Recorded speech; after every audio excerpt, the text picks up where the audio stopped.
Hi Taurus, welcome to Amihan Tarot. Ito ang iyong general reading for this week, July 6th and up to July 12th. But remember, this is only a general reading.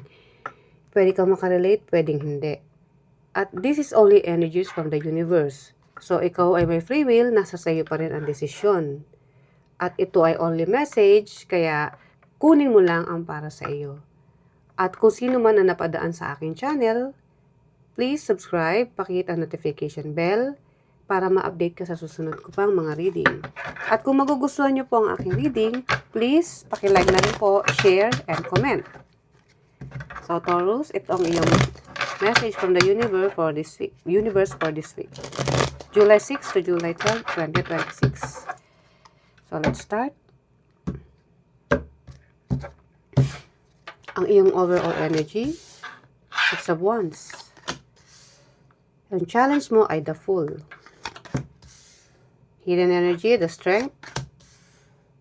Ang iyong past energy is Six of Swords. Present, the World.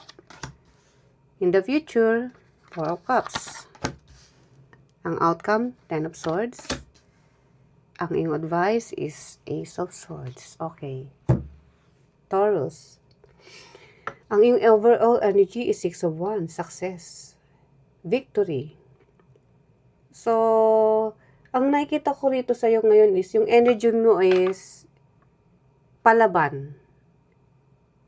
Kung meron kang ginagawa na project, o let's say sa trabaho, may pinapaayos sa iyo ang iyong boss, buong tapang mong gagawin yun. Kumbaga confident ka, ipapakita mo yung iyong creative talent, yung skills, kumbaga magpapa-impress ka dito sa boss mo. Na sa tingin mo, pag iyon is nagawa mo, magkakaroon ka ng, syempre promotion yan. So victory. O, ayun yung energy mo. Sa ngayon. So, ando dun yung magpapasiklab ka ng kaya ko to. Yun yung energy mo, Taurus, for this week. And then, the Fool. Ito yung challenge mo. Yes, yun nga, gusto mo nang mag-promote o magpa-impress sa boss mo, but at the same time, may konting challenge. Ito, yung, isang bagay na sa tingin mo is, pa rin, unknown sa'yo. So, nakikita ko meron kang creative talents, may skills ka, pero may mga bagay na may pinapagawa yung boss mo na maaaring hindi ka familiar. So, nandoon yung medyo, natatakot ka. Kasi the Fool is walang pakialam yun, pero yun yung challenge mo. Kaya ngayon, since yun yung challenge mo, opposite ng the Fool. Kumbaga, meron ka pa rin concern kahit pa paano na baka hindi mo magawa. And then, ang strength, mong tapang, yan yung hidden energy mo. Hindi mo pinapahalata. Yes, marami kang kayang gawin, pero yun nga, may challenge pa rin na nag-ano sa'yo na baka hindi ko makaya yung iba, hindi maging perfect, and then bigla mong babawiin, hindi, kaya ko to. Kayang-kaya ko to. So, that's why yun yung energy mo, hidden energy mo, the strength. And then, ang yung past energy, Six of Swords, moving to calmer waters. So, kung ano man itong nangyari in the past, pumunta ka sa tingin mo is mas kalmado at mas peaceful na situation o lugar. Or this is also a healing. Kumbaga, may nangyari sa'yong hindi maganda, and then nag-heal ka in the past. Yun yung nangyari. Kumbaga, kinalma mo yung sarili mo. O kinakalma mo. And then, ang iyong the world, ang iyong present time o present energy is the world. New cycle, completion. So, merong matatapos and then merong bagong mangyayari sa buhay mo, next chapter. O next project. O yun nga, maaaring meron kang next na, kumbaga, level up ang iyong trabaho. Okay, and then ang iyong future energy is Four of Cups.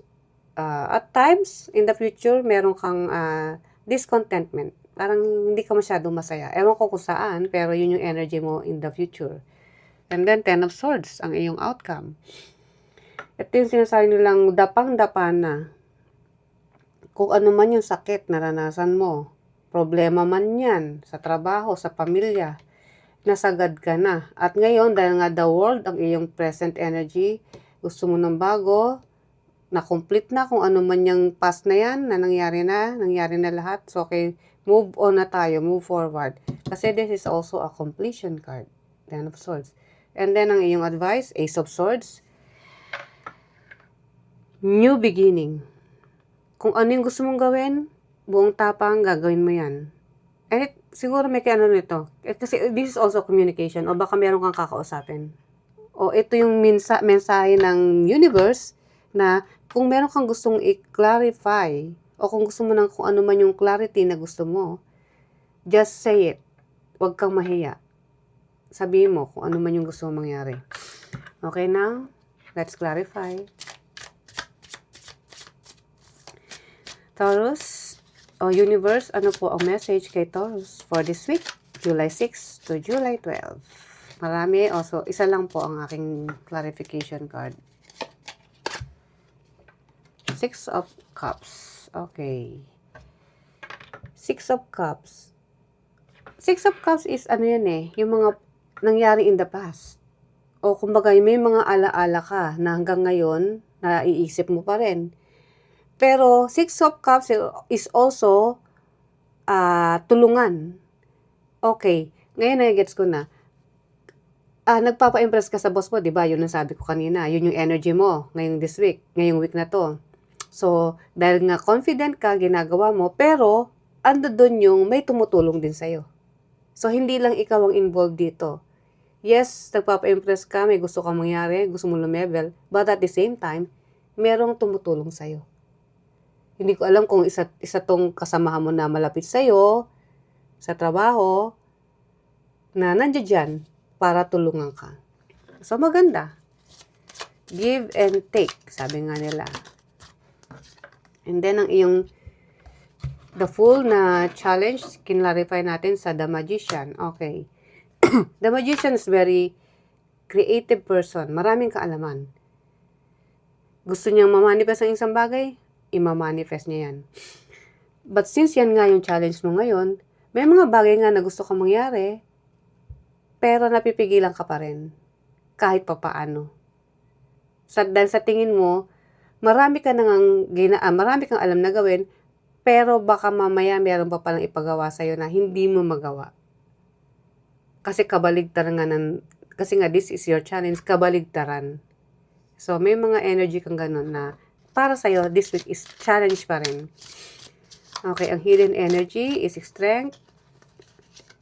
Clarified by the High Priestess. Okay, kung ano man tong challenge na nangyayari sa'yo, ang hidden energy mo is strength. Ando doon pa rin na pinipilit mong huwag maapektuhan kung ano man tong challenge na naiisip mo o naranasan mo. At yun yung gagawin mo. Kasi High Priestess is yung intuition mo, at isa rin tong energy na marami ring alam. Kung ano man yung kutob mo, yun ang gagawin mo. At ang hidden energy mo ngayon is matapang ka, malakas ang loob mo. So, yun yung susundin mo. Doon ka pa rin magpo-focus. Hindi ka magpapa-epekto dito sa challenge mo this week. Hindi mo hayaan yan. So, maganda. Pinaglalabanan mo. Ang iyong tapang. Okay, ang Six of Swords, clarify natin. The Moon. Okay, the Moon is also a healing. Gusto mo ng tahimik. Tahimik. Kaya nga sabi ko sa iyo in the past, may isang sitwasyon o bagay ka na inalisan mo, nag-move forward ka, sa tingin mo is magkakaroon ka ng peace of mind. Mas pinili mo magkaroon ng peace of mind.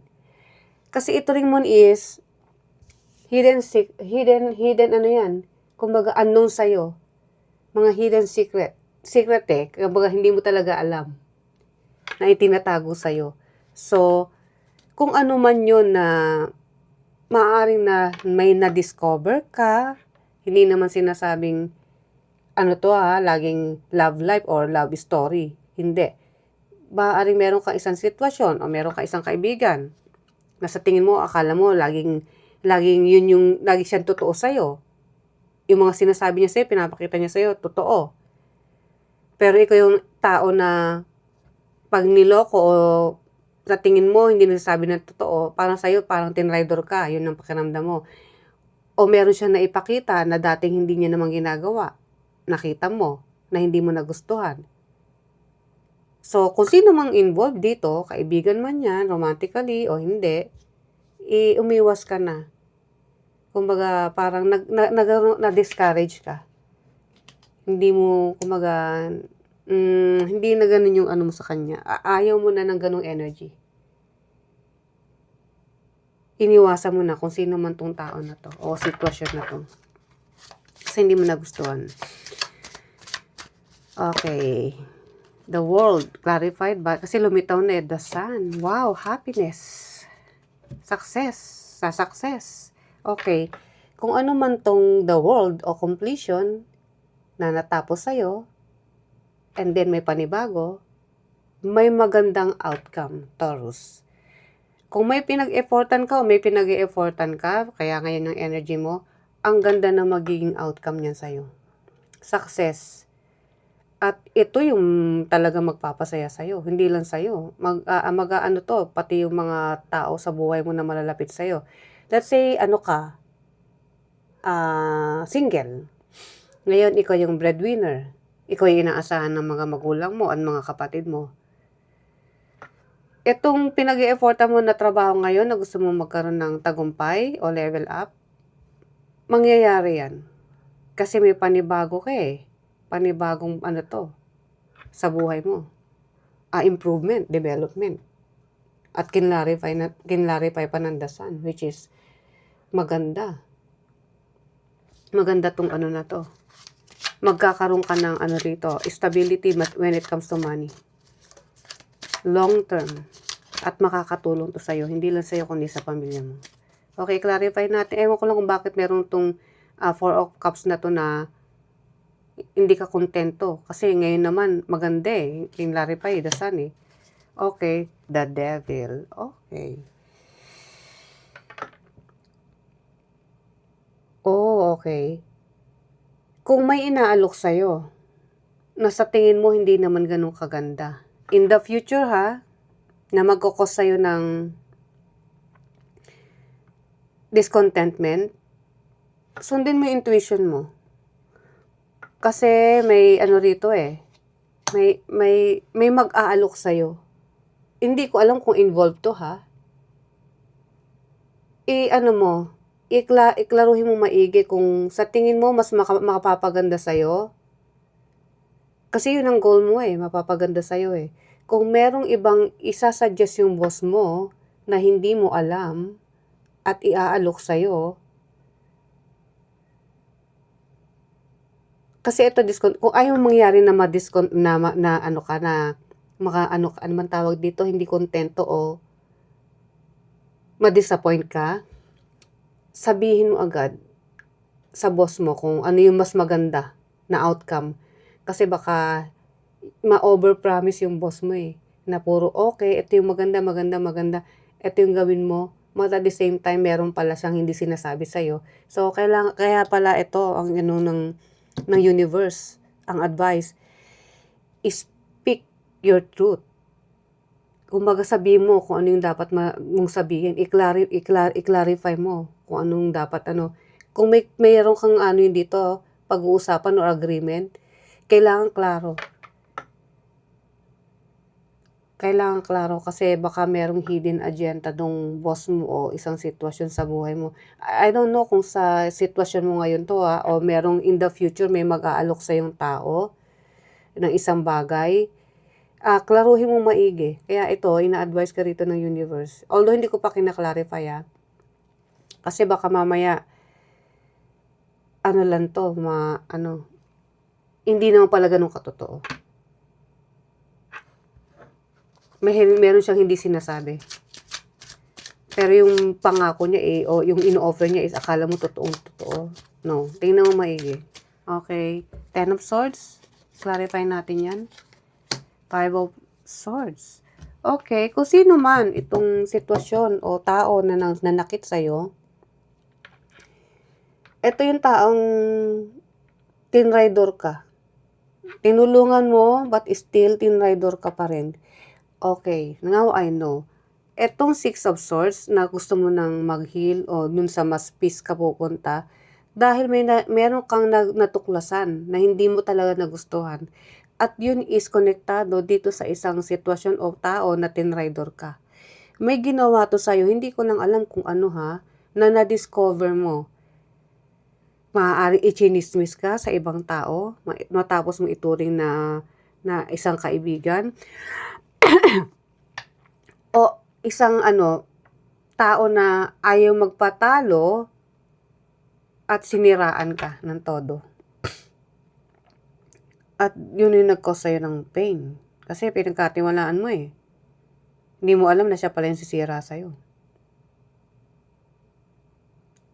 So, hindi ko alam kung anong sitwasyon to pero meron ka natuklasan dito. Ngayon, nung natuklasan mo, feeling mo tinraidor ka, at yun yung nag-cause ng pain, but still umalis ka sa sitwasyon o sa taong yun. Inalis mo yung mo, nagkaroon ka ng boundaries. Kaya sa tingin mo nakaka-drain na eh. So, ikaw na umiwas. Okay. Clarify natin ang advice from universe. Ace of Swords. Clarified by 10 of Pentacles. Stability. Long term. Na magbibigay sa'yo. O na ibibigay sa'yo ng universe. That's why the World card. So yes, itong tagumpay na ito, na magkakaroon ka ng clarity, which is the Sun din, clarity, dahil ipinakita mo yung totoong hangarin sa isang tao, sa isang project, magkakaroon ka ng, mag-gain ka. Yung pinagpaguran mo, yung pagpapaguran mo, o pinagpapaguran mo, magkakaroon niya ng benefits. Kumbaga, i-gain mo kung ano yung pinagtrabahuan mo, mag-gain ka doon. Magkakaroon ka ng rewards. Dahil naglakas loob ka, pinag-effortan mo, ibinigay mo yung kakayanan mo. So in the future, kung sino man tong situation na to is hindi to magkaibang sitwasyon to. So in the future, kung may susunod may next project na darating sa'yo, kasi nga magaling kang tao, marami kang alam. Make sure na klaruhin mo maigi kung ano agenda ng isang tao o ng project na ibibigay sa'yo. So now, last message para kay universe, from universe para kay Taurus. Let go of guilt. When you allow your light to shine brightly, you inspire others. Forgive yourself for what you think you've done or not done, and trust that God loves you unconditionally for who you are. Learn and grow from past mistakes instead of berating yourself from them. Okay, kung meron ka man nagawa o mali noong nakaraan, mga past mistakes mo in the past, i-let go mo na yun. Nangyari na is nangyari na. Huwag mo nandalin sa kasalukuyan o present time o present moment ng buhay mo, which is maganda. Kasi meron ditong the Sun, 10 of Pentacles. At sa-success ka. So, iwanan mo na yung dapat mong iwanan na hindi na nakakaganda sa energy mo. Mapatao man o sitwasyon o kung ano mang nangyari sa'yo. So, Taurus, itong iyong reading. I hope nagustuhan mo at see you ulit sa susunod ko pang mga reading. Bye-bye!